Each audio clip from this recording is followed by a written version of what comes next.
What it do? I'm saying. I'm talking about. Let's chop it up.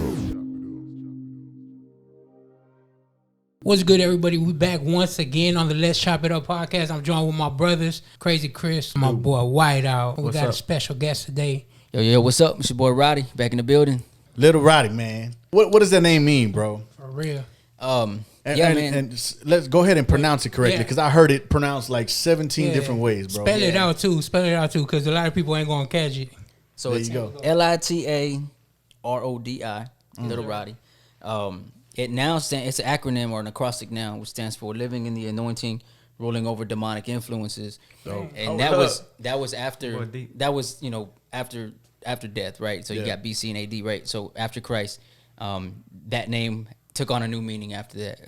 But before I even say anything, y'all's podcast is jamming. So I thank y'all for having me on. Hey, you know what I'm saying? Appreciate you, bro. Thank you for being on, man. Yeah. Nah, big. Honor where honor is due. So for sure, thank y'all for even having me on. But the original name is Literati, Literati, which is plural for the scholarly class. It's a plural title. Gotcha. So like the Literati, which is the class for literature, music, and the arts. And so it's that whole culmination, right, of an identifying for a people group. And so I just changed some letters around for it to be pronounced like Literati. Yeah. So I changed some of the letters so that it's spelled the way it's pronounced, Literati. Yeah. But a lot of people thought it was like Lil Rowdy, or they thought it was like Lil Robbie, Lil Rod. That boy saved Lita Rodi. I mean, I've heard it pronounced different ways. Rodi. And so I thought it was your real name. So I had cats even like when I was battle rapping. So I was freestyle king 13 weeks in a row at this place called Club Southside. Man. So hey. it was way back in the day. And shout out to Brother Jaime, you know what's up. He's a believer now too, but he used to own that club, run that club.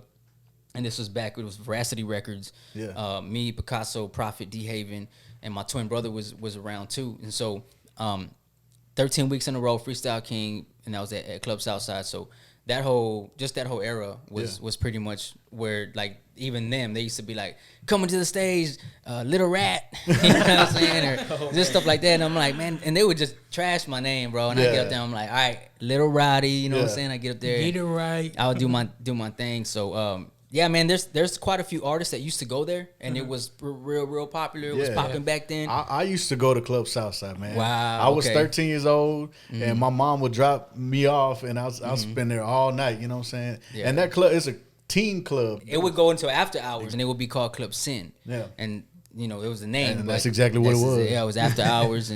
But yeah, so there was a lot of people from that era, from that time frame, that remember me from doing all the battle rapping and stuff like that. But I also remember, man, around that same time frame, I remember seeing you perform, you and Veracity Records at a quinceañera. I remember it was like somebody in my apartment's quinceañera, and we went, and you guys did a whole little performance, and I was like, what? Yeah. And so even like, I remember seeing the logo, it stands out. It's graffiti, Veracity Records. Yeah, I got it tattooed on my back. That logo was very well known in the Southeast. If you went to Milby, Chavez, the whole southeast side of Houston, it was on flyers for quinceañeras, house parties. So y'all had a buzz out there for sure. Yeah, the posters were on the walls at the barbershops at Capri, which is like a real known spot for everybody get their haircuts at Capri. The quinceañeras every weekend. So we put in work, you know what I'm saying? We didn't have YouTube, iTunes, and none of that, and it was word of mouth. So I remember when I was at Dope House to go and my cousin took me. I was 16. And my cousin Mike Lowe, shout out Mike Lowe, he was like my manager, and he took me to Dope House to talk to Carlos. Yeah. So, I'm chopping it up with Carlos Coy, you know what I'm saying, SPM. Shout out to the Mexican, free the Mexican, man. Yeah, him and this, all the guys from Dope House back then, Rashid, Low G, those are my, most of my people too. We used to kick it a lot, do all the car shows together and all kinds of rap competitions and stuff like that. So Salty Water Records, Pancho V, Chalk Stilly, Kilo, you know what I'm saying, all them. But so I go back like from that era. Yeah. So it just to see where God, even where I am now, people know like I really put in my street time. You know what I'm saying? I put in work. I put in my street time. I grinded on the road. Quinceañeras was something that just nobody was really doing. We had to backpack it, flea markets, setting up a booth. My cousin Mike Lowe, he had the bins. Lorenzo kitted 7 TV screens, bulletproof, everything. You know what Lorenzo's, I'm saying? man. And, Hold up. and then we had the Suburban wrapped up with the pictures and the rims. And so imagine we're in high school, right? And just had this popularity because no matter where we went, we were twins, first of all. And then before we were even rapping, we used to break dance.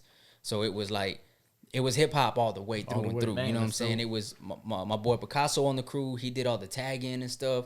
So everything from just the whole elements, the 4 elements of hip hop was what we were about. Was really DJ, about the culture. Yeah, the breakdancing, the graffiti, and the MCing. Yeah, so it was a great time to be alive, huh? Man. So that is actually some of the stuff that I'm talking about in my book that I'm working on. So you working on a book, bro? I'm 3 chapters away from being done. Come on. So that's another thing, but definitely taking it's like taking this history of hip hop in the streets and this attitude of a hustler, right? The heart of a hustler, mind of a G, and then but taking that in a way to where like let God use that for His glory, amen, and teach people that you can have a grind and you can have a hustle, you know what I'm saying, for the Lord. Amen. And teach people that there's a way to take that you have in you and instead of selling dope, you know what I'm saying, sell something else. Yeah. Have a safe hustle, you know what I mean? So sure. But yeah, so that's just kind of like putting in the work, doing the quinceañeras. We didn't even know, dude, San Antonio, Austin, Dallas, Laredo, Corpus Christi, they didn't know what was coming for them on the weekends, you know what I'm saying? Like all we knew was we were going to grind. And so my brother was the one that got the logo done from one of his partners at school. Yeah. And it was crazy because my brother was actually in class with one of my real tight homies. He's like a brother too. His name's Steve-O Valdez.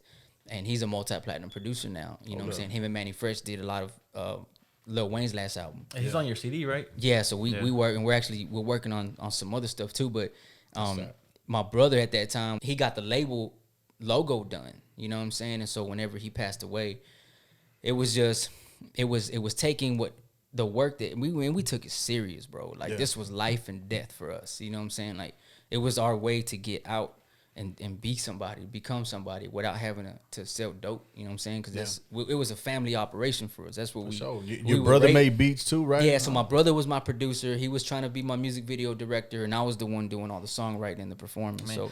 So y'all started the record label. Yeah, and we had the idea, the dream, and all that. And my cousin was the one that was like, he saw what we were doing, and he was like, man, you know, I see what y'all are doing, and y'all got talent. You know what I mean? So it was just beating on the table with a pen, boom, boom, boom, boom, during lunch. Yeah. And every school we went to 4 high schools. You know what I'm saying? Went to Milby High School, went to Stephen F. Austin High School, Chavez High School, Alvin High School. You know what I'm saying? So I went to all of them except Alvin. Right. So, but you know, it was my mom. It was always 6-month leases with her. You know what I'm saying? Okay. My parents were divorced, so you could just say it was very nomadic. Yeah. You know what I'm saying? Very nomadic tribe, but it was at these schools that. It was just like always being in a different crowd. Yeah. You know what I'm saying? And I didn't know then. We always were like, man, why we got to move so much? You know what I'm saying? But it was from hood to hood to hood, from Second Ward and Grando, you know what I'm saying? All over the Southeast, South Park, Sunnyside, back to Pasadena, Brighton Hill Apartments. I used to stay at Broadway Square. My brother got jacked at gunpoint at Broadway Square. Just everywhere we went, you know, catching the 40 Metro, you know what I'm saying? Jumping on the Metro bus to go from school and wherever we needed to go. And it was just like really just this urban style of living. But at the same time, living in Alvin with my dad sometimes too. Yeah. We got the best of both worlds. You know what I'm saying? So Alvin is really country. Man, you know it was what I'm saying? sticks back then. You know what I mean? Like it's all developed now. Yeah. But back then it was sticks. You know what I'm saying? So when we would come back, you know, from school every day, we went hunting. You know what I'm saying? So like everything from it's like I know a lot of like street business stuff, you know what I'm saying, and like hood stuff, but I also know about how to literally like live off the land. If that's all we had to do, I'm Gucci, bro. Like anybody that's riding with me is gonna survive. You know what I'm saying? 2021, we might just have to, bro. I know how to like gardening, growing vegetables. I got chickens in my backyard right now. You know what I'm saying? So like animals, hunting, you know, how to skin a squirrel and everything, like fishing, all that. So how to start a fire, you know what I'm saying? Like you going back and forth. What was it like besides the countryside? I think we had talked a little bit before. You said your dad was kind of strict. Yeah, real strict, right? Bro. Yeah. So that was kind of the reason why my parents split up. The fact that my dad was and he apologizes for it now, but he was real strict. And I think sometimes when we're, especially baby Christians, we get a little zealous, you know what I'm saying, for righteousness. And it's not necessarily it's supposed to be a negative thing. We really are like, man, like you really become zealous for the things of God, right? And so if we don't check ourselves, though, we become very Pharisaic sometimes, you know what I'm saying, and very religious and judgmental and harsh, and there's no grace, you know, and it was just like black and white, etched in stone, drill sergeant, you know what I'm saying, and if not, you getting whooped, you know what I'm saying, so we couldn't say stupid, punk, dang, food, anything that was negative. You can't say that now. You're not allowed to say that. Yeah, sorry, we're gonna have to cut that out. Bleep it out. Earmuffs. While you're saying all this, I see my wife's head knobbing really hard because hey, she can attest to that. It's the same thing, you know. Same thing when I first got saved. Everything you're describing, I'm like, it's crazy. So, and our parents do that because they.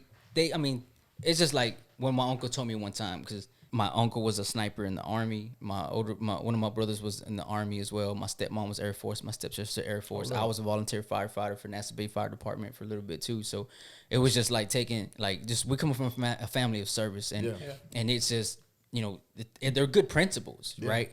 But even he was like, look, when you get older, if you can find a better way to parent, please tell me. You know what I'm saying? Show me. But for right now, like, we're doing the best that we can. You know what I'm saying? And so I get that. And I look back at it, and I thank God for the effort. How old were you whenever he got saved? Or my pops, they got divorced. He got custody of us when we were 8. You know what I mean? So when did he come to know the Lord? It was a little bit before then. And I think that was why there was a separation, because my mom wanted to do her thing, go to the clubs, go party. And there's nothing wrong with that, party. And that's how, you know, she's seen it. And my dad was just, you know, come from a family of alcoholism, you know what I'm saying? Big time alcoholism. So, you know, he was already going down that path, and he caught his snap, you know what I'm saying? And finally was like, I'm done, because he was already getting abusive and stuff. So he left, and, you know, he got his life, let's just say, together, quote unquote, right? And then God was cleaning him up, and that's when, you know, that zealousness happened, and he got custody of us. We went over there with him, and it was just like rules and regulation, and it was the law, you know what I'm saying? And so it was, he meant good, and here's where I'll be able to actually tie a lot of this stuff in with my mom's too, because she meant good too, right? I tell people good intentions don't always give you good results. For my dad, it was just too strict, bro, and it was pushing us and pushing us and pushing us. So the moment that we saw a crack in the door, you know what I'm saying, for us to just chunk the deuce, that's what we did. You know, we're like 13, 14 years old, you know, we're going to stay a little bit longer for the summer with moms, and then chunk the deuce, you know what I'm saying, never came back. And that's how it was. We all turned our back on my pops, and he was hurt by that, you know what I'm saying, because he was like, I mean, he's the one that he taught us how to memorize scripture, the importance of scripture, you know what I'm saying, which to this day, we have a good relationship, you know what I'm saying, and I tell my dad, I told him not that long ago, you know, I don't mean to make him cry, you know, he gets, you know, especially now he gets real emotional about it, because he's like, man, I wish I could have done better. And my twin brother told him before he died. This was like 2 weeks before my brother died. My brother got saved. You know what I'm saying? Like, he raised us in church, but we weren't really saved. You know what I'm saying? We were there. We memorized all the scriptures. We went through all the motions, but we never had experienced a regenerate birth. You know what I'm saying? Spiritually. So my brother had got saved, literally like accepted Christ for the fullness of like what he did, right? And he told my dad, you know, regardless of whatever, like, you raised us right. You know what I'm saying? And then my brother died like 2 weeks later. Wow. You know? So. And then now, like, I text my dad sometimes, and I'm just like, man, like, I'm in my word, I'm studying, you know, I'm trying to be the best husband I can be, the best father I can be, you know, the best business owner, entrepreneur, everything that I can be, motivator, encourager. And as I'm reading my word, I'm just like, man, you know, Psalms 91 was the first scripture my dad made us memorize. Man. You know, Psalms 91:1, he that dwells in the secret place of the Most High shall abide under the shadow of the Almighty. Amen. You know, this is word, you know what I'm saying? Nehemiah 8:10, the joy of the Lord is my strength, you know what I'm saying? And then on and on and on, all these scriptures. Yeah. So it wasn't in vain. It wasn't, bro. You know what I'm saying? At the time, it's always like we don't want to hear correction or reproof from anybody. You know, especially what I mean? not at that age. Yeah, you know. So at the time, did that make you like have a bad image of God, or was it just like, I need to get away from my pops, but I still trust in the Lord? It was more of him. It was more him. It wasn't really necessarily like it was God's fault. Yeah. That came into play later on, though. You know what I'm saying? Like, that came into play when my mom passed away, because, you know, that was the part that I was offended. You know what I'm saying? I was really offended because, she was my biggest supporter, you know what I'm saying? And then my brother, to lose my mom, I had to watch her pass away in front of me after I had been praying and praying and praying and praying. After I had my heart attack, you know what I'm saying? That's whenever I went to move with my pops to try to get. Well, what age did you have a heart attack, bro? I was 22. Yeah. 22. So yeah, I know this. We're gonna be kind of skipping around, but at the end of the day, I was like, bro, you can't just pass that up. Yeah. So a lot of people have heard my testimony. So for me, it's kind of like it's hard for me to revisit it sometimes because I'm so used to telling it and I'm kind of past it. You know what I'm saying? And it's not like I'm a new believer. You know what I'm saying? But at the same time, it's important for all those that don't know my testimony. Like I personally, like not until maybe when we started the podcast did I start hearing your name be brought up. Yeah. You know what I'm saying? So I didn't have no prior knowledge to much of anything, you know? Yeah, there's a lot of new believers in the realm of Christian hip hop in Houston, you know? True. So. It's like, we're talking like a resurgence and stuff like that. So he used your word, Elokes. But hey, so let's go down the timeline, man. So 16 years old, and you rapping and doing all this stuff, right? Your dad's super strict. You kind of wilding out when you go with your mom. At what age did your brother pass away? 17. We were 16 when my mom passed away, and then 17 whenever my brother died. Man. And then that was when I took a nosedive because I was already like trying to just keep moving and stay motivated and stay encouraged. You know, we had just had my mom, so it was 7 months, right? My mom passed away, and then 7 months later, my twin brother died. Wow. So within 7 months, I lost the two, really most closest important, people, closest people. My mom and my other siblings are too, not to discredit them, but a twin is like more than a best friend. You know what I'm saying? That's my identical twin brother. Like we did everything together, and it was just a tough bond, bro. Anybody that is a twin, you know what I'm saying? You know what that's like, and to have to go through that was just, for me, it was even that much more tough. But for sure, whenever I was trying to just stay motivated and stay encouraged, you know what I'm saying, the enemy was attacking me the whole time. So that's the kind of God you serve, because I was already, so like I had already started trying to do good, right? I was doing things that was unheard of for people where I come from, right? Yeah. I tried to get my life together, and I was, trying to get committed to the Lord. My brother was like, I'm gonna stay in the streets, and I'm gonna, I see what you're doing, I believe in it, I'm just not there yet. That was always his thing. I'm just not there yet. Yeah. And that's whenever, even my boy Steve-O tells me too, he's like, man, your brother, that's all he used to talk about, you know what I'm saying, was like, he would talk about you, you know what I'm saying, like you encouraged him and inspired him a lot, and just, before he passed away. But after going through all that and then trying to push and keeping my head up, it was like, you know what, you're darned if you do, you're darned if you don't, for lack of better words. Yeah. The game's rigged, you know what I'm saying? So it don't matter. Like, you might as well do you, So I dropped out, you know what I'm saying? I was my junior year. I was about to letter, you know what I'm saying? I was actually going, the hood dude was about to get a letter, you know what I'm saying, a Letterman jacket, and I dropped out. I was like, F it, middle fingers in the sky, I'm out of here. My teachers, everybody was just like, man, what are you doing? I was like, man, I'm out. I'm gonna go jump back into this rap game. Yeah. I'm gonna go back in this rap game, and I'm gonna go get this bread. You know what I'm saying? Get the bag. For a lot of rappers, sometimes the rap game and drug dealing go hand in hand. Was that your case? Like when you said I'm going back to a rap game, was it kind of like I'm going back to the streets? Yeah. It was always, for me, it was a lifestyle, right? I couldn't be a studio gangster because I wasn't raised that way. You know what I'm saying? Like when we were playing hide and go seek, whenever, I remember, this is a long time ago, and we found, machine guns, AK-47s, and under the bed, and you know what I'm saying, and like garbage bags full of product in the closet and whatever. Like we saw a lot of stuff, and that stuff is what was in my music. For me, it was always like it led to death. You know what I'm saying? There's no other way around it. Like without God, when you do secular stuff and it's completely away from the Lord, it's death, and it's just a matter of time. It's just a matter of time. Like it was always constant pistols, you know what I'm saying? Always packing the strap, always looking behind your shoulder and ducking and dodging the law, and always having to stay under the influence of something to keep you just level-headed, you know what I'm saying? So I popped XOs all the time, and I would be in this constant buzz, drinking, smoking, and then cocaine was like my main thing, you know what I'm saying? So I was always up, going, and then in order to go to sleep, I'd have to pop a bar or sip some drink, just to go to sleep. So that's what led to you having a heart attack. Pretty much, yeah. I decided to stop, and that's where I went. That's when I ran into Aaron. So shout out to Aaron. That's my brother right there too. I ran into him over there at Elam Church because I knew I needed to just get to church, bro. Like,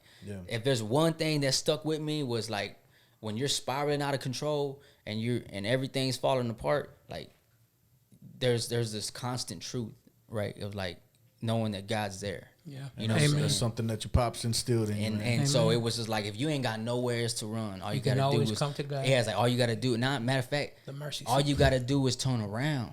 Man, come on. You know what I'm saying? Like, God's common grace follows you. Man. You know what I'm saying? And especially when you're His and He's got a plan and a purpose for your life, like He does. Yeah. It's not even about you having to turn around and run to a certain distance. You know what I'm saying? It's just you stop running, turn around, and He's right there. You know what I'm saying? He's That just was like, after the heart attack. so that was right before the heart attack. It was tough times, bro. You know what I'm saying? I had the trap spot. Always had like 20 people in there. I was emceeing at 4 clubs around Houston. I used to MC for Club Toke Bar Houston. Liquid on Fridays with the Chaotic DJs. Toke Bar was with DJ Mastermind. Man, you taking me down memory lane, bro. Club Southside, Liquid, DJ Eric Toke Bar. DJ Eric G at the backstage. That whole lifestyle, like, it was crashing, bro. I was crashing, and I finally just said, you know what, like, I need to chill, you know. And I went to Elam. God was getting a hold of me, stirring me up. I ran into Aaron. So him and his wife, they gave me a ride back to my trap spot, right? And he was just like praying for me, bro. And we've been connected ever since. And he's been able to literally see from, I had my heart attack like 2 weeks after that. And it was because I stopped doing everything and my body didn't know how to react. And because it was so used to having all these things in there. Yeah. And that's one thing I talk when I do my motivational speeches at schools and stuff. It's the byproduct of what happens after you decide to start living clean. You know what I'm saying? The songs always talk about the night of partying and this and that, but they don't talk about what happens whenever you actually decide to get off of those things. You go through withdrawals, biological changes, psychological changes. There's damage. You know, there's all kinds of things that your body incurs, right? And that it's a process to get back. It's like a process of healing. And it's something we overlook when we're in the midst of it, when we're doing it. Yeah, because it's all the hype. You know what I'm saying? So you chasing a high, you chasing a hype. Yeah. At the end of the day, man, you know, when you try to get it right, you realize how far you've come, how far you fell. To this day, I be twitching, bro. Man, Debo picture. Giselle, man. Hey, bro. Chris be telling me stories about things that happened, and I was there. I was like, bro, I guess. You know what I'm saying? I don't know. I'm like, bro, you were there. Remember that? He's like, man, It sounds familiar. and mine was in the form of a heart attack. You know what I'm saying? Like, it just came crashing, and I was in the back seat. I was in the back seat of my homeboy's car. You know what I'm saying? We were going out, and it was the same Friday night thing, and that's kind of what happened with my brother. He went out. You know what I'm saying? And took my cousin's car and was drinking and driving. And he was with a leader of a gang at that time in the Southeast. And took my cousin's car and they went fishing to try to get away from everything. And on the way back, he lost control of the vehicle, flipped the car over, and it went rolling down the embankment right on the inside of the levee. Man. And he got ejected out of the vehicle, wasn't wearing a seatbelt, and he got crushed, rolled over by the car. So by the time the emergency vehicle showed up, he was pronounced dead on the scene. So that was 7 months after my mom passed away. And so my situation was actually kind of unfolding in the same way. It was Friday night, you know what I'm saying? I've been through all this other stuff, and I was going out and ended up suffering a heart attack in the backseat of my homie's car. And we were at Chavez High School. He pulled up to Chavez High School. My homie Mike T was driving, and they jumped out. They hit, you know, the little fire station across the street from Chavez? Yeah. That little fire station, they jumped out, hit the red button. Firefighters came out, and they plugged the EKG machine up to me, and they're like, you're having a heart attack. So they took me to, they asked me where I wanted to go, and I thought that was it. So I'm like, well, take me to the place where I was born. I might as well die there, you know what I'm saying? St. Joseph Hospital. So it took me to St. Joseph. I spent 4 days in the ICU. That was the first time I met Los. He married my cousin Tina. And Tina had came to the hospital. All my quote unquote, you know, real, you know, friends and people I was trying to impress, nobody was there. Yeah. You know what I'm saying? The only ones that was really there was the people that you don't want to listen to. And they try to talk sense to you, you know what I'm saying? And they are the ones that showed up. And I remember when Tina showed up with Los, and Los will tell you to this day, bro, he was just like, man, bro, he's like, it was the amount of pride that you had in you still, like, it was disgusting, bro. I tell people, I was running every which way, never wanting to look up, and God made a situation happen to where I'm strapped down in the ICU room bed, and now I ain't got nowhere else to look but up. And God is saying, do I got your attention now? You know what I'm saying? Did it have to take all of that for you to get here? You know what I'm saying? Because if that's what it takes, that's how much I love you, right? That's how much I care for you. I'm gonna let that happen so that we can have this moment, because we need to talk. You know what I'm saying? And so Carlos and Tina came and they were praying for me and stuff. And my dad came with a pastor from Alvin and was just like, it's life or death, son. You know what I'm saying? You have to choose one. You can't be either or. If you're warm, because my dad knew I knew the word, you know what I'm saying? He's like, if you're lukewarm, he's going to spew you out of his mouth. You know what I'm saying? God has a plan and a purpose for you. It's life or death. So I just looked up, man, and I was like, Lord, look at what I did with my life. You know, and you've been through so much at this point already. I was 22. I looked at my life, right, and this is something that you hear when you go to like AA meetings and anything that has to do with like recovery and stuff like that. It's like your best thinking got you where you are right now. You know what I'm saying? And so it was like my best decision making got me where I was at. And if this is the best that I can do, like, I need you to. If my question was, Lord, if you can get me out of the situation, and if you can clean my life up, and if you could get me where I need, like, if you can fix this mess, like, I give it to you, man. Like, I can't do it. You know what I'm saying? I'm done.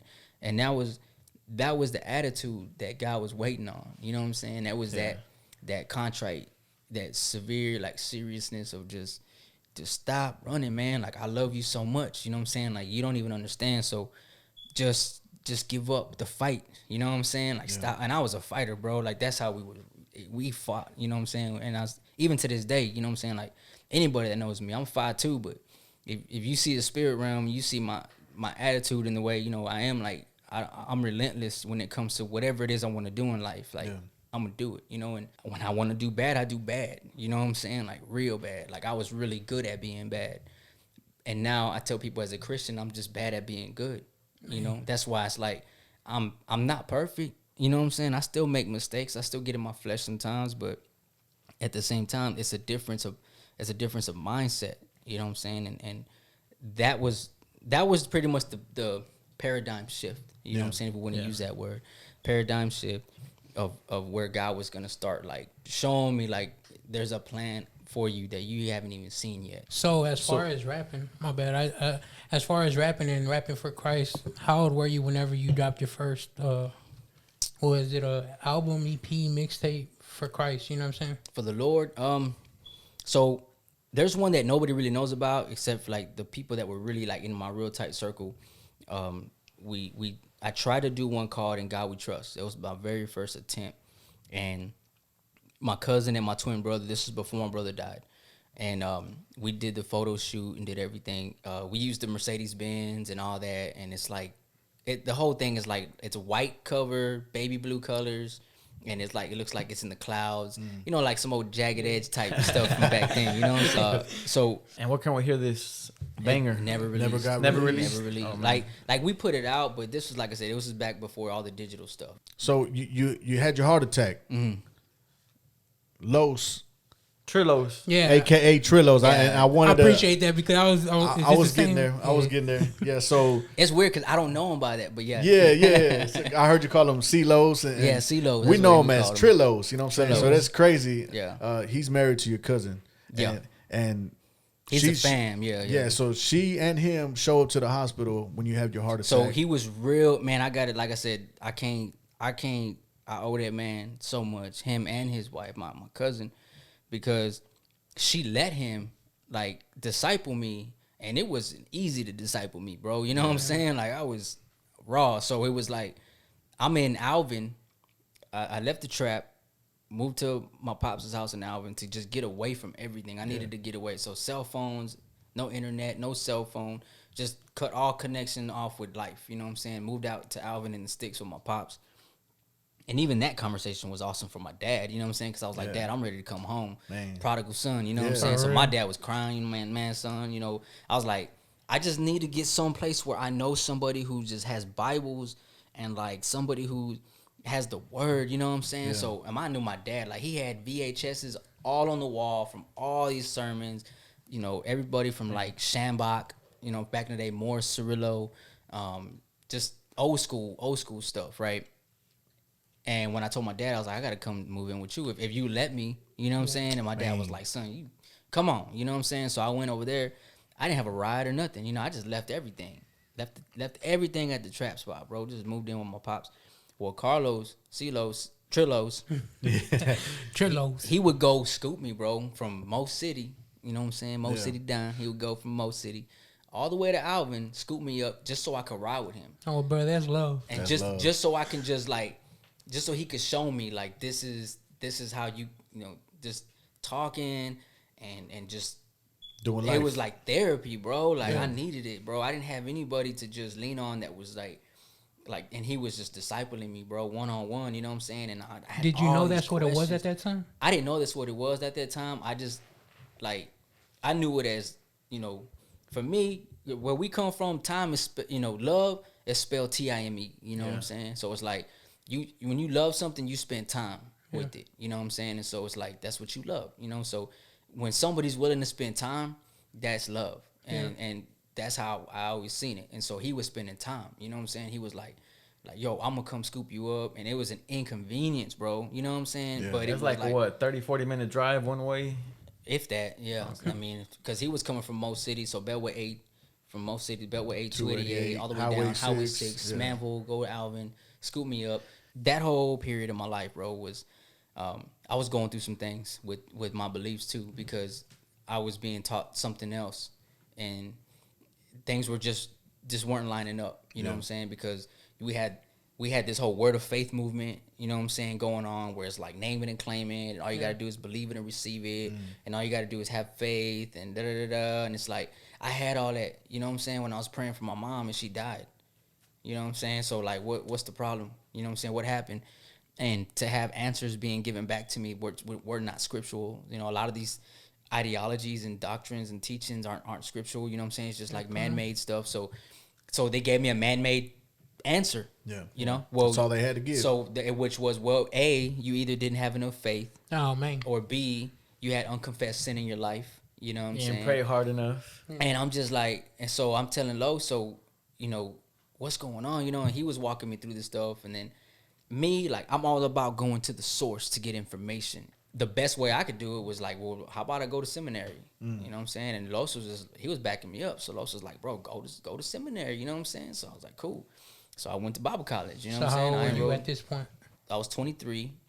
And that's the time whenever I was like, I got to go to I went to CBS. Yeah. College Biblical Studies. So you didn't go to just one No, seminary school. You went to two. Yeah, I went to College Biblical Studies, and then I went to Baptist University of the Americas in San Antonio, and that was full time. But both times I had to drop out, you know, for financial reasons, honestly, because it was just too. Like, if I go all the way in on, you know, especially because I'm like, man, this is what I got to do. Like sometimes I get ahead of myself, you know, and I'm just like, okay, well, it's not making. I can't pay my bills now, you know what I'm saying? Like, yeah, like I could do it 12 hours of school if it wasn't for the papers and the homework. Yeah. You know what I'm saying? But it's like, I got to do all that, and I got to work a full-time job. Yeah. And my full-time job isn't like an office job. You know what I'm saying? I was a scaffold builder. Yeah. You know what I'm saying? Shout out to all the scaffold builders out there. For sure. You know, I was getting it. You know, we climbing 200, 300-foot Y'all towers. Crazy, man. I'm a lead man at that time. I was working my way up from a helper to an apprentice to a carpenter to a lead man. We're building scaffolds. You know what I'm saying? Hundreds of feet up in the air, all weather elements. Yeah. And it's physical, hard labor. You know what I'm saying? And I'd have to go from Baytown, and so I'm living in Alvin, right? I saved up enough money, got me a little 95 Ford Taurus. You know what I'm saying? I had to make sure I put the speakers in there. And then I'd wake up at like 3 a.m. to drive from Alvin to like Baytown to go work. And then after I get off of work at like 5 something, after working hard labor. And then from there, go to school, right? And then get out at like 10. And then drive all the way from there all the way back to Alvin. At that time, I was in the honeymoon phase of my relationship with God. Yeah. You know what I'm saying? Because everything was just a new light for me. So when I went to work at the refineries, even the guys were tripping. You know what I'm saying? Because to me, like, I think for everybody else, it was almost uncomfortable, but it was really on just being genuine and like caring and like, you know what I'm saying? Like at that point, not legalistic. Nah, bro, it was not legalistic at all. Like, it was just like, Like I was just A new creation. I was literally like, I didn't care whatever my boss told me or whatever they said. I was always trying to like, how can I help you, bro? You good? Are you good? Are you good? You know what I'm saying? Are we straight? Does anybody need help with anything else other than what I was supposed to do? You know what I'm saying? Like, and every time, like in the mornings, I'll be like, hey, do y'all mind if I pray? You know what I'm saying? And at the safety meeting, and everybody's like, nah, go ahead. You know what I'm saying? Cool. So I was praying, and 3 months, and I actually I wrote a little bit about this in my book, so I'm gonna just briefly talk about it. But it was just foreign to everybody on the job site in my crew, right? And they were watching me, bro. And finally, they called me out one day. This one dude, he was just like, man, hey, check out that hyena over there. You know, check out that ruka, whatever. And I just kind of was he trying to see how Christian you are? Bro, he told me afterwards, and I was just like, for what? You know what I'm saying? Yeah. And I'm talking to him, and I started telling him like, why are you trying to give me the, you know, when clearly like this and this and that. And he's just like, man, you know what? I'm tired of bleepity bleep, bleepity bleep. You know what I'm saying? I've been watching you for 3 months, dog. You know what I'm saying? And every single time that I've tried to do something, like you don't even know, like I've been trying to get you, man. You know what I'm saying, to try to slip up. You know what I'm saying? He's like, and you don't, man. You a real. You know one. what I'm saying? He's just like, what's like, and I just started explaining it to him, bro. I'm like, dude, I'm not what you see to me. Like you might think that I'm good and all this, but the way I see it, I was worse than everybody here. You know what I'm saying? And it's only by God's grace, only by God's mercy that you can even see me the way that you think that you see me. You know what I'm saying? So that's why I'm the way that I am. You know what I mean? So, and it just turned into a discipleship moment for this cat. You know what I'm saying? Yeah. And then the superintendent, man, even him, he just like one day he called me in his office, and I talk about it in my book too. He's just like, I thought I was in trouble, bro. And he's just like, tell me what you know about that book. And he had a Bible on his desk. Man. And I was like, he's like, I said, you want to know what I know about that book? You know what I'm saying? All right. So I started telling him, bro, and it turned into like a 30-minute synopsis of the gospel and like all kinds of stuff. And he just was like, started opening up, man. Was just like, man, like I'm going through this, I'm going through that, man. Can you pray for me, you know? And then after that, he's like, every day from now on after lunch, man, can we have a Bible study, you know what I'm saying, in my office, you know? And, hey, so people were literally seeing Christ in you, bro. It wasn't even you. It wasn't, like I said, I don't say any of this, bro, to, like, brag or nothing. It was just the fact that, you know, there's just so many people that God wants to touch and use around you if you're just humble enough and just say, like, I'm here to serve, you know what I'm saying? I'm not here, you know, you're going to shine, bro. You know what I'm saying? Sure. Like, God's going to make sure you shine, like, and there's opportunities that come with that. Doors open up, all kinds of stuff. Because people, ain't nobody trying to be around somebody that's negative, you know what I'm saying? Or somebody who's always talking about problems, you know what I'm saying? Like God is a God of hope, a God of encouragement, a God of joy, you know what I'm saying? What is the fruit of the Spirit, right? Love, joy, peace, patience, kindness, goodness, faithfulness, meekness, self-control. And so it's like these are the fruit of the Spirit. When you have the Spirit, this is the fruit that you bear. And this is the fruit that people taste and they see and they taste it and see that it's good. And they like it. People should see a hope. First of all, it's preliminary, right? People should see hope to even make them question, to ask. Yeah. You know what I'm saying? What's different about this? Exactly. Guy? So that's the precursor, right? That's what has to happen first. Like you can't just go out there yelling and screaming at people and stuff. They don't respect you. They don't value what you have to say. You know what I'm saying? Like you ain't earn their respect. And so that's what I did on the job, bro. Like every job I went to, I always I'm all about earning respect. You know what I'm saying? And so I earn my respect. And so whenever it's time for me to talk, they gonna listen. You know what I'm saying? Because they know I'll help pass that whole rack of material up there. You know what I'm saying? Every single piece of material on that scaffold I touch. You know what I'm saying? And we put it on together. I got sweat equity in with these brothers. You know what I'm saying? So when it's time to say something, they gonna listen to what I say. Instead of me always saying, hey guys, so let's talk about the Bible, you know what I'm saying? And they got the foreman breathing down our neck talking about, hey man, we gotta get this job done, bro. Ain't nobody trying to hear what you gotta say about the scriptures right now. You know what I'm saying? Like leave that jailhouse talk alone. You know what I'm saying? We got work to do. Long story short, that whole thing was going on, going to Bible college. And then here's where, so here's life, right? In the plant, in the street. And then God, you know, growing me. And then here's where like the religious stuff happens. You know what I'm saying? Because I got into it's about to get juicy. I got into, I started getting into it with some religious people, man. And it just didn't like the fact that I was going to Bible college. You know what I'm saying? Because it was like, well, they're gonna teach you things that we don't teach you, or that we teach things different here because we're, and I'm not saying everybody's like this, but it was certain group of people. Yeah, let's say There's a few. I told the pastor, I was like, I'm not gonna do this debate with y'all. And these were my spiritual parents. Gave you an ultimatum. These were my spiritual parents for 2 years. Wow. So I put in from the time I had my heart attack with them, Los is discipling me, going to another church. I'm going here, to church, and I was there, bro, working. They were building a new church, and I was there every day, painting and helping and whatever. And then to have this discussion, where it's like, I'm not a part of the family now because I'm questioning what the Bible, what y'all teach. For me, I'm just like, Christ is the way, the truth, and the life. Yes. Okay. So if he's the way, without him, there is no going. If he's the truth, without him, there is no knowing. And without him, since his life is death. He wants us to know fully assured. Like, he wants us to ask questions. He wants us. He's a God of numbers and facts and data and all that, scientific evidence, empirical evidence, like all these things, right? So he wants us to know. You know what I'm saying? It's just people get so, for whatever reason, like, oh, don't question God or don't question. Man, God wants you to ask questions. God welcomes bro. you on that path, So was you can it grow, but the reason I asked this is because we went through something like this. Was it almost like don't question authority? And when I say authority, I mean elders or pastors or preachers. It was an authoritative stance. You know what I'm saying? It was definitely because even when it came down to talking about the scriptures and breaking down the scriptures, there were no clear answers. It was just, well, this is what they mean when they say this. And I'm like, well, that's not what the scripture says. You know what I'm saying?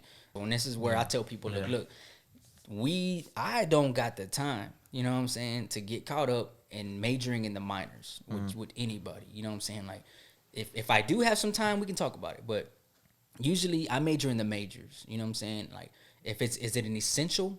Because otherwise we're going to sit here and debate and argue, and I have never seen anybody get saved over a Facebook argument. You know what I'm saying? Or a Facebook debate. You know what I'm saying? Like, let's find out. No, the first one gonna go viral. Usually somebody's trying to prove themselves right. How did that end with the pastors? Yeah, I pretty much got kicked out. Man, I got kicked out. So that's whenever I went to Fellowship Church of Houston, and it was January 25th, 2008, 7 p.m. when I met my wife. Hold up. She was man, bro. My wife's looking at me like, what hour did we meet? So how'd you remember that? Because it was Vertical 713, JoJo and all them, JoJo and everybody from Vertical 713, Jose, Lewis, you had AG was there, Frank, brother Frank. All these cats were there. And shout out to JoJo. You passed to JoJo now. Yeah, passed to JoJo. Yeah, don't forget that. So I was the first artist to be interviewed for that year. And my wife was on the team, on the Vertical 713 team. And it was her job to do the research on me, to ask me questions for the interview. Hold up. And so when I showed up, she didn't even have to get to know you. She already knew you, bro. Man, bro, the Lord was working it out. You know what I'm saying? So I just remember, I didn't want at that time, and God knows what He's doing. You know what I'm saying? He knows how to put people together, and she's for me and I'm for her. You know what I'm saying? Like, that's what God had. So at the same time, it was like, I was not looking for a church girl. You know what I'm saying? I had, when you start doing stuff and you're single and you're preaching and sharing testimony, you know what I'm saying? People, oh, you need to meet my niece, or you need to meet, it's like subtle, but you know what's going on. And I wasn't looking for a church girl, you know what I'm saying? I wanted a woman of God, a woman of prayer, a prayer warrior, somebody that was going to be strong when I'm weak. I knew, like, whoever it was, they got to be strong, you know what I'm saying? Because I know me, and they had to be different, you know what I'm saying? Not just this regular stuff. So when I went into the interview, I just remember, seeing her, and she had like short hair, she had a beanie on, leather jacket, and it was just like, it wasn't like by worldly standards like she was all like dolled up or anything. It was just she was just, you could tell she meant business. You know what I'm saying? And when she was asking me questions, she was like, I think the first question she asked was like, okay, so and she's like, so how do you know you're saved?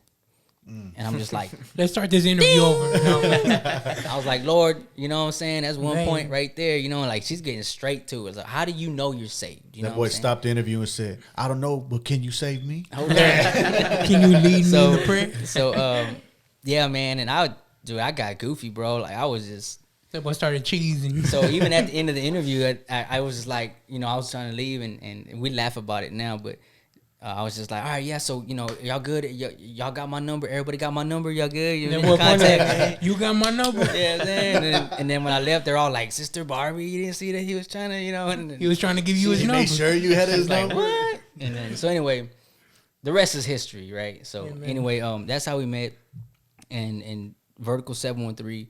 Even JoJo mentioned this on the last episode y'all had. Yeah. As it was like preaching on beats, you know what I'm saying? And that's what I was about, bro. Like I was doing that, you know what I'm saying? And JoJo, everybody from Vertical, Sammy Lopez was the pastor, senior pastor, and then he became my mentor, direct mentor for 5 years, you know what I'm saying? So shout out to Sammy Lopez and the whole Lopez family, Dr. Lopez, Roland Lopez at BUA, and Rachel, and the whole family, man, that Bethany and Josh, you know what I'm saying? Like just they're awesome family. They became like my new second spiritual parents in a way, Sammy and his wife, and then and Sammy's parents, and we got a lot of history, man. So he actually did the ceremony for me and my wife for us to get married and stuff. So we met that year in January and we got married November that same year. Didn't waste no time. You knew she was bro. one. 10 months. It was literally running as fast as I could to Christ, looking left, looking right, not seeing nobody. And then when I met her, it was because she was running just as fast as I was to the cross. You know what I'm saying? And it was like, okay, she's the one. Nice. And she didn't know it yet, but you know what I'm saying? Yeah, so, but you knew. So she set me up, man. She on our first date, she didn't know this. I was afraid of heights, and she invited me to go skydiving. And so you lying, bro. First date? Yeah, bro. So she crazy. Y'all wild. Like, Lord, if we make it, it's meant to be. So I didn't tell her until afterwards, After you jumped out the plane, bro, what the? I had never been in a plane before, you know what I'm saying? I had never been in a plane, and we went to 1-800 Skydive on Highway 6288. Yeah. Hey, that boy was in there saying, "Girl, I'm falling for you." Man, bro. So we up there, and we take off in the plane. I never been in a plane. We're taking off, and I'm the last one next to the door. The door's opened up, my foot's hanging out, and the plane starts going, and I'm like, okay, they're gonna shut the door, you know what I'm saying? They don't shut the door, bro. The plane takes off, and I'm like leaning back, my foot's hanging out, and I just see the ground just going. The door's open still, you know what I'm saying? Yeah. And then we keep climbing, and finally the dude's like, okay, we'll shut the door, and we're like a couple thousand feet up in the air now. We shut the door. Okay. We get to like 16,000 feet, bro, and then the guy's like, all right, it's too late, you gotta jump. It's a tandem. And you couldn't look like no punk, man. I wouldn't, you know what I'm saying? So we jump, you know what I'm saying, and get down to the ground, and then I remember she walks over to me, she's like, so what do you think? What'd you think? And I'm just like, I'm afraid of heights, you know what I'm saying? I just got over it. Yeah, so that was how it started. Well, that's what's up, but man. Now that's an interesting first date, for bro. real. Yeah, so you said you wanted somebody that was strong when you were weak, and boy, she was she brave, and man. She already challenged you from the very jump. And she's got a crazy testimony, bro. Like she's and that's why we were saying, like, now we got 5 kids. We've broken all kinds of generational curses. Amen. We had to work through a lot of things, you know what I'm saying, because addictions and all that stuff was still there. Yeah. Her mom and her grandma, she's starting to talk more about this now. Yeah. She got offered to be on a movie that just is about to come out. It's about abortion and stuff. Like her mom and grandma at that time, when she was in her mom's stomach, they tried to abort her 3 times. Man. And it was just over and over and over, and it's finally the 3rd time it just was too far along. And that's when her grandma was like, and I don't want to share everything, but her grandma was the one that was like, you know what, I guess let's go ahead and keep it. And then bro, that's her mom ended up still like kind of abandoning her, and her grandma had to take her. And and those are things that, there's been a lot of healing that has gone on with that now. You know what I'm saying? Like things are better now between her mom, her grandma, all that. God has literally like reshaped that whole thing. So that's why, a lot of people ask, like, why do y'all have so many kids? It's like, it's just the way I was brought up, and then the stuff that she went through. Like, we both wanted to see this family thing work. You know what I'm saying? Like, we knew it was hard. And you can never be fully ready. You know what I'm saying? A lot of people, when they want to wait till they're ready, like, dude, you can have everything planned out the way you want to have it planned out, and there's always going to be something happen out of left field. You know what I'm saying? So you really just got to suck it up and just say, you know what, this is good, right? This is right. This is the way God designed it. And so I have to put my faith and trust in God and just walk out in faith, but own it. You know what I'm saying? Just say like, no, like we're going to be a husband and a wife. We're going to have a family and we're going to live our family according to God's word. As for me and my house, we're going to serve the Lord. It ain't going to look pretty. It ain't going to look perfect all the time, but this is what we're striving towards. You know what I'm saying? And when you have somebody that's in that accord with you, that's what the Bible says. Don't hook up with somebody that's not in accord or have the same yoke. You know what I'm saying? Don't yoke up with somebody like of the world. Not because it's like necessarily a sin or anything like that. It's just you're gonna make it harder for yourself. You know what I'm saying? Yeah.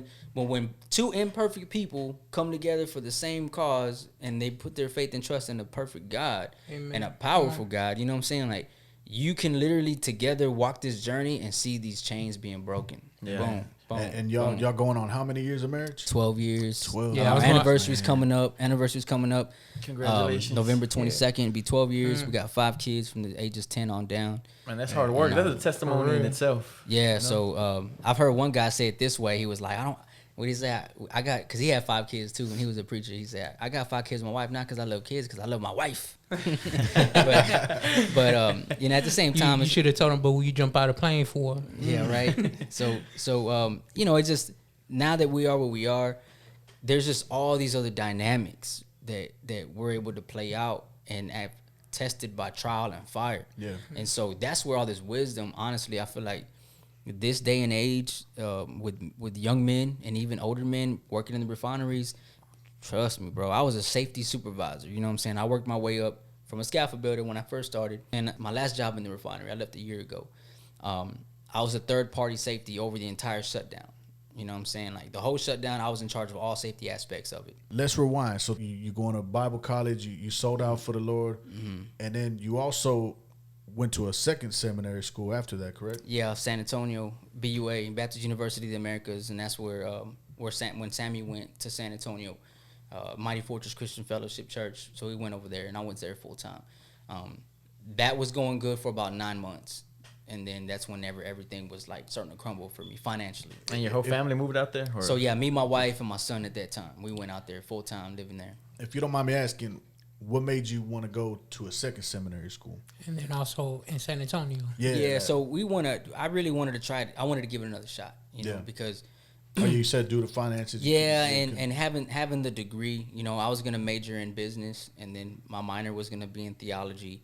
I was gonna try to shoot for that position of associate pastor, and then when the opportunity was gonna present itself, God was just starting to really show me some things. Like I guess it's not like He was trying to show me in a way. It was almost like it was being revealed in my character. You know what I'm saying? That I really wasn't ready for that. I aspired to do it, but just like what 2 Timothy talks about, qualifications for bishops and deacons, right? It's you aspire to have a noble thing or to a noble thing, right? But are you really ready for that? Because there are certain things that need to be lined up. Yeah.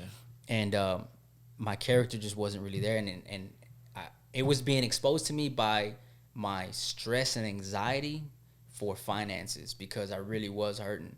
And I was like putting in all this work for all these churches, these youth groups, these lock-ins, and all this stuff for all these churches, and doing all this work. And then I needed help, and nobody was there to help me. You know what I'm saying? And that's where the switch got flipped, because it's like, you mean to tell me like I'm here to, when everybody needs something, I'm there. You know what I'm saying?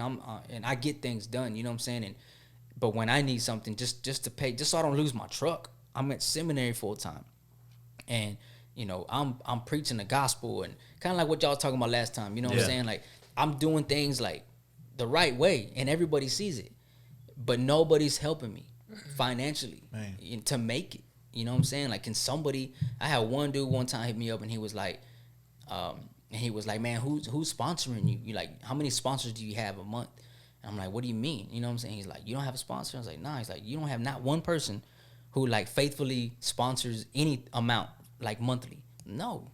You know what I'm saying? He's like, and you're full-time in seminary, you know what I'm saying? Cemetery, right? That's what it felt like. And I'm like, yeah, bro. So he was like, man, like, me and my wife, we want to give you something, for you and your wife and your family. And I'm not saying people didn't at some times help, because some people did. Don't get me wrong. Especially like Sammy and his family, they helped out big time. But what I was talking about is more like how missionaries get monthly help. You know what I'm saying? And then like now they got Patreon. Like they didn't have that back then. That stuff would have really helped. You know what I'm saying? Because it's like I'm trying all my efforts and just going and doing. And it's like we're gonna lose a truck. Lights gonna get cut off. You know, we're having to try to come up with ways to dude. I was even a ranch hand. Because like I said, I know about like the agriculture farm life. So I got picked up by this cat, 6,500 acres just southeast of San Antonio, and I was going out there to try to help them, like kind of be a ranch hand for them. And dude, don't tell me you were feeding the pigs and all. Nah, that. bro. I actually was shooting the pigs. Oh wow! And then field dressing them, and then taking the meat and taking it to the house, and that's how we were eating. Anyway, long story short, the finances was really stressing, and I just left. I was like, you know what, I'm out. Sometimes the hardest thing to do is ask for help. Yeah, for sure. And just be like, you know what, like, I get it. If nobody can help, and that's just the way it is, I'm out. Yeah. So I went back to Houston, came back to the refineries, and I started hitting shutdowns and turnarounds, and getting back to my, $1,500 a week, $1,000 a week, $2,000 a week, whatever it was. Like, I knew I could make the money, but I'm over here sacrificing for the sake of the gospel. Yeah. You know what I'm saying? And then in my time, like, for what? You know what I'm saying? Just so I could be stressed out? Yeah. You know what I'm saying? Like, nah. So I went back, came back, started hitting the money again. And at this point, did you already drop the albums? Because I know you had albums, bro. So I was already being known because I had already dropped the Transition album. And then the Reform was in 2009, which is real, like, more theological, right? The Bible college shows in that one. Yeah. Because I'm talking about justification, sanctification, glorification, and all these different things. It wasn't until when I came back, I went into a depression, like big time, bro. And I was second guessing everything. I didn't want to hear from nobody. I was isolating myself. And, did you get hurt from the lack of support? Yeah, bro. Yeah, it was that. I mean, it hurt my wife too. You know what I'm saying? It wasn't just me. It wasn't like I was just taking it personal. Like we both were just like, man, what's up? Like, and I don't know, man. It was like, some churches, some people that wanted to help, they just kind of wanted to see us. They wanted to see that it worked first. You know what I'm saying? Like, just show us that it works, and then we'll probably give you $50. And it's just like, man, but you know what I'm saying? Like, why can't you just see what I'm trying to do and what I'm doing? Like, why can't you just come alongside and just, you know what I'm saying, help a brother? But God was teaching me something, So I don't. Then I played the victim. I don't play the victim now. You know what I'm saying? And that was God was teaching me something. Like, are you really independent from man? You know what I'm saying? Can you really trust in me? And do you really have a heart for my people? You know what I'm saying? Do you really have a heart of a shepherd? Because I know God called me to be a pastor, but it's, I guess, like a different capacity, right? Yeah. A minister, right? But to tend to the flock, to be a shepherd. You know what I mean? So what does that mean? Like, what did Christ say, right? Feed my sheep. That's really what it boils down to, right? The Great Commission. And so, are you feeding my sheep? You know what I'm saying? And if do you care for my sheep? Right? What's God's heart? God's people. And so, I think he was really trying to teach me that. And was I ready to take on the role of associate pastor at that time? No, I wasn't. I was barely keeping my life together. Like, how could I take on everybody else's? Church, you know what I mean? So when I left, man, and just going through all that stuff, bro, I spazzed out, like, for real. And as I was getting money, man, it was just, I got caught up in that money game all over again. It was like, yo, this rapper that you used to work with back in the day just did 10 years in the pen. He just got out. He wants to see if you want to be his road producer, making beats for him, because they know I used to make, and I still make beats now. But anyway, I got caught up, went to a meeting. My wife was pregnant with my daughter, about 2 weeks away from giving birth to my daughter, and she saw that I was spiraling out of control again, and it was just anxiety from her. She's just like, Lord, like, please, like, I don't know if he's gonna make it home. What I'm saying? Like, long story short, I got into a shootout. You know what I'm saying? I got into a shootout. Hold up.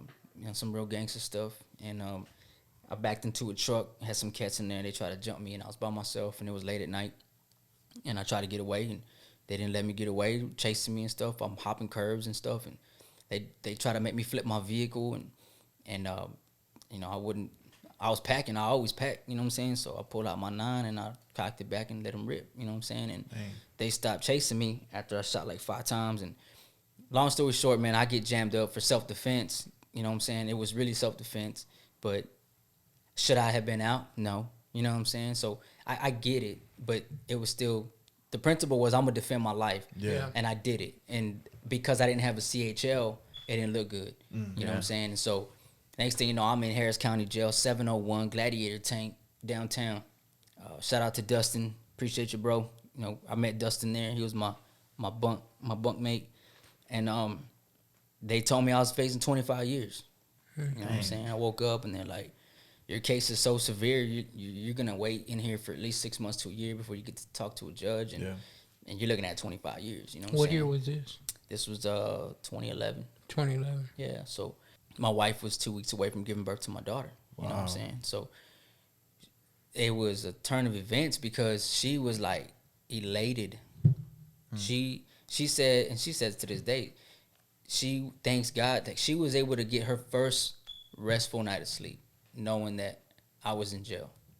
You know what I'm saying? Knowing that I was in a place where, like, at least I'm alive and I'm safe. You know what I'm saying? So there was God again, bro, telling me, like, you can't, I got a plan for you, bro. Like, you can't go that way. You know what I'm saying? You think you can, but I'm gonna yank that leash on you right quick. You know what I'm saying? Come on, Jonah. Man, bro, so there I was. You know, I'm just like, man, I've been locked up more times as a Christian than I ever was before I was ever a Christian like that, for real. Like, when I did dirt, it was Gucci. Like, I didn't have problems like that. You know what I'm saying? Yeah, we had beef and street stuff, but I didn't get in, in jams with the law. You know what I'm saying? But all my jams with the law happened afterwards.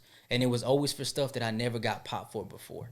Wow. And that's how I knew, like, God was showing me, like you can't do that. You know what I'm saying? That's not for you. And even when I was wilding out at that time, I went and I was at K Reno's birthday party. You know what I'm saying? Shout out to DJ Lazo and SPC. You know what I'm saying? And the cats from Southeast and Villa and everybody. But, like, you know, a lot of them cats was like, Roddy, what are you doing here, bro? Like, you ain't supposed to be here, bro. You know what I'm saying? Like, that's not. Yeah, because at this point, you had already went to seminary school. You already dropped a couple Christian albums. And they respect that because they know it's real. Yeah. And it's out of respect. And that's what I'm saying. The real G's, the real OGs are always going to be the ones to say, yo, bro, this ain't for you, cuz. You know what I'm saying? This ain't for you. The fake ones are going to be like, okay, yeah, let's do this, do that. Because they in it for themselves. You know what I'm saying? But a lot of the OGs and people that I put time in with back in the day, it's just as a level of respect. You know what I'm saying? They're just like, man, bro, like, don't do this, bro. This ain't for you. And even my boy AK was trying to tell me, from Backyard Entertainment, he was even telling me, he's like, man, Roddy, like, I can't see you like this, bro. Like, you're different, man. Like, you got, you know what I'm saying? Like, God's got the, it's even the world trying to tell me, and I didn't want to listen. That's crazy. It took me getting locked up, you know what I'm saying? Doing all that again. And so your wife's about to give birth, and you locked up. Hey, did that really make you think again? Like, really man, evaluate bro, everything? I tell you what, man, I never looked at toilet paper the same. Till COVID. And yeah, right. And, but I mean, at the end of the day, it's just those things.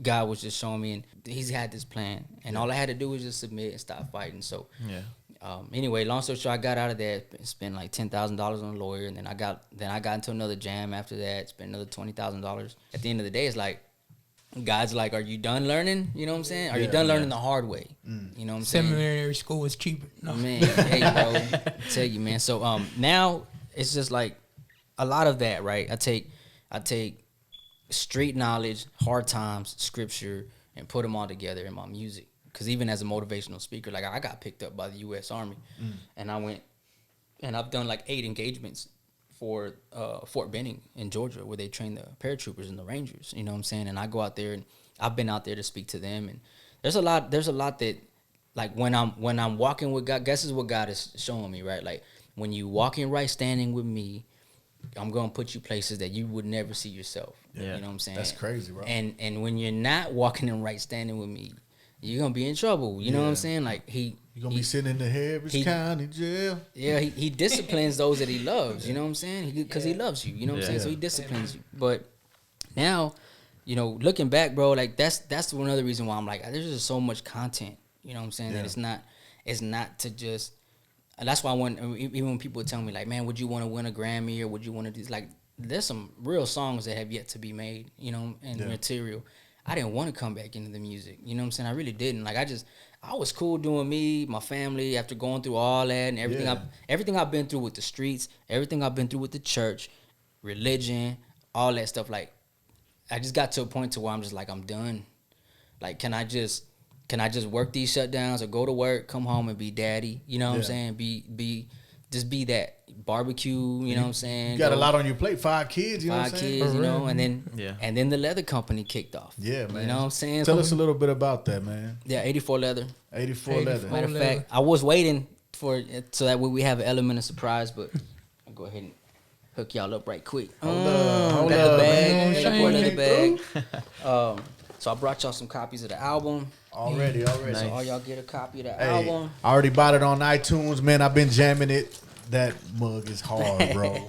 And I made y'all some. So I use full grain leather to make my stuff. So I got you the glove clip holder. This is like one of my number one things. That's a hot item in the refineries. Boy. And then everybody else I got for the glove clip. I got y'all stickers, and then I got y'all. Bro, I've seen that keychains. sticker on so many hard hats, man. So the keychains with the Texas State seal, full grain leather. So this is not genuine leather. A lot of people think genuine leather is it, and it's not. It's still like fake in a way. It's synthetic materials, but full grain leather is what they make saddles. They make saddles and stuff like that. Full grain leather, so that's like premium.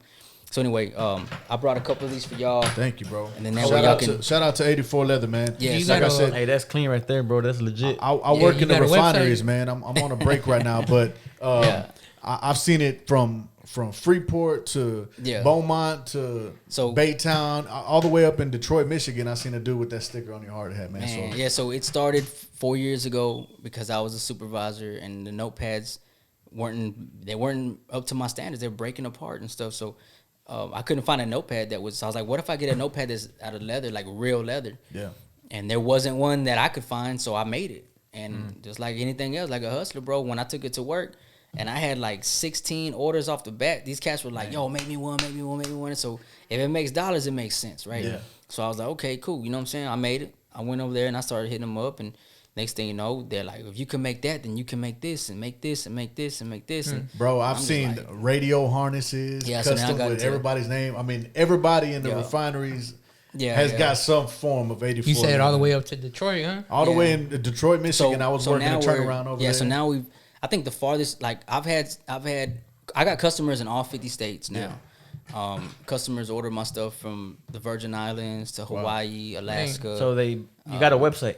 Yeah, 84leather.shop. Y'all check out my boy. 84leather.shop. Yeah, so I like the way that sounds too. 84leather.shop, and I got Bible covers. I do sometimes like when people want me to like they got a favorite Bible and it's falling apart and they want me to like redo the cover for it. Tight. I do that too sometimes. Like I'll put a brand new leather cover on it. Man. I seen pictures of your kids in the shop with you, working with you, man. Mm-hmm. That's got to be a beautiful thing, man. Because since you left the refineries and you focusing on this business, having your kids there with you and the refinery, you can't pass that down. This you can. I thank God because it's a way to teach my kids, instill within them, because they already know daddy works hard. Like whatever I do, they know I work hard. That's why I was working 84 hours, 90, 100 hours a week.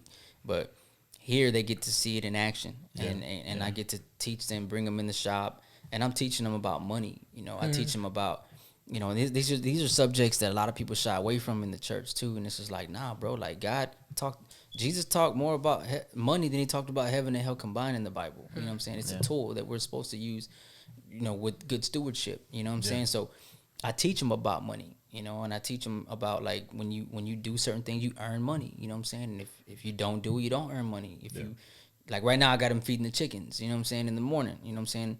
That's a whole nother thing in itself. Yeah. You know, urban homesteading. You know what I'm saying? How can you have self-dependency in a way, self-reliance in a situation where we have COVID-19 where our supply chains could get compromised. And if our supply chains get compromised, are you able to sustain your family for at least 60 days? You know what I'm saying? So I have that in place, you know what I'm saying? And that's other things. But it's just these are principles of like, this is what good stewardship looks like, you know what I'm saying? And teaching them that. And then if you want to earn some extra money, help daddy in the shop. If you want to earn some extra money, help with outside with the chickens and stuff. So I'm content with that. You know what I'm saying? I really am, bro. Like I'm content with just working from home, being my own boss, doing whatever I want to do.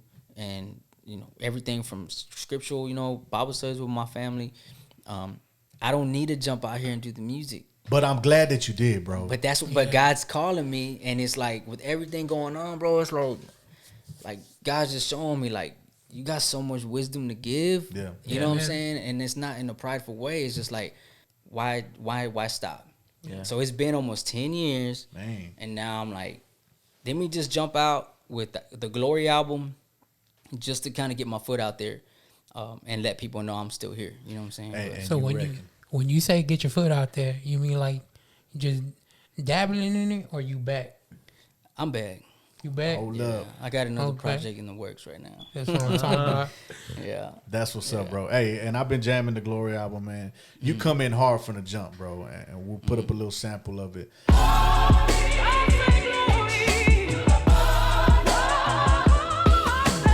Just a sample alone, bro. The choir singing, then you came in it with some cold bars, you know what I'm saying? That video was good too, Bro, the video was good. I mean, it's tight, bro. And I'm glad you back. The apprehension behind my hiccups and my failures, you know what I'm saying, was holding me back too for a certain time. You know, it was like, man, I don't want to come out because then people, you know, I don't want to have to sit there and have to tell my story to everybody. But it's like, man, you know what? That's God's hand at work. Yeah.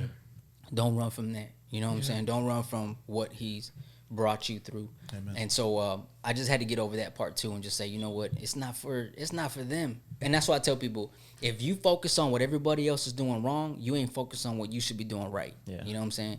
Focus on what you should be doing right. Be productive with your time, not busy, because busyness and production are two different things. Yep. You can look as busy as you want and not be productive. Be productive with your time. You know what I'm saying? Use your time wisely. Invest in yourself. Invest in knowledge. Study. Learn. And then money-wise, you know what I'm saying? Man. Get your money right. You know what I'm saying? Get your mind right so that you can get your money right so you can get your family right. So all these things are coming into play, and I just had to get past a lot of that stuff. Everything you're saying, bro, is so much needed. Like you said, the church don't really teach us this, and it should, you know. Like I catch myself on Instagram. I follow a lot of people in different movements that, you know, it's like minorities coming up on real estate, coming up on being organic, growing your own food, you know, because I'm trying to learn that. And I'm like, man, there's nobody doing it for God that I could learn from or look up to or ask questions, you know. So everything you're doing, it's definitely needed, bro. It's valuable. Yeah. You know, even if you were to think, man, I wasted some time in the past, you know, messing up or whatever, man, God uses all that for the good, you know. Amen. And a lot of people are going to get blessed. So thanks for coming on, man. That's Hey, what's up, for real. man. We appreciate you coming out and chopping it up with us. Everybody watching, go cop the album Glory. It's available on all platforms, iTunes, physical copies, whatever you need. And of course, support your local business, man. 84 Leather. Hey. We appreciate you chopping it up with us, man, for real. Don't forget Thank to y'all for like, having me. comment, subscribe. Man, go follow my bro. You know what I'm saying? Go follow all my brothers. They doing it. But God bless y'all. We appreciate y'all. I hope y'all come back and chop it up with us one more time. Y'all be blessed. I got to give him glory. I got to tell my story. I got to give him praise. I could see another day. Almost went the other way. Your boy was bound to go astray, but he broke the chains and rolled away the stone up off my grave.